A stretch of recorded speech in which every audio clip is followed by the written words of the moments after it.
We've had talked with this Shake about like SPY 230, where we're starting to see a similar pattern again, where 230 held back in 2017. We had our bear market last year that lasted for one whole day. We got close to 230 and it held, and then we went on this crazy run, and everyone thought we were going to go to 5,000 in the SPY, and now we have this stuff going on. So for me, I'd like to see us potentially kind of shake out that 230. And I think that just from a chart, I don't care about the outside stuff and whatever everyone's freaking out about. Just from a charting standpoint, I think if we can flush down through 230, and that's when everyone's going to really be as panicky as they are now, and we get a rip back up through that. Open them, we'll gaze into the crystal. What's this I see? You can flush down through 230. You can flush down through 230 now, and we get a rip back up through that.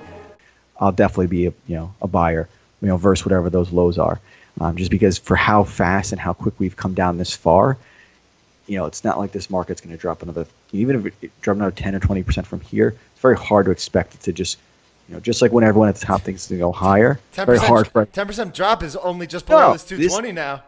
Yeah, but that's what I'm saying. I think that just from a price and how stretched everything is gotten, it's not like you can have this 5 days in a row where it's going to just keep dropping 10%. And if it does, I know nothing and never listen to me again.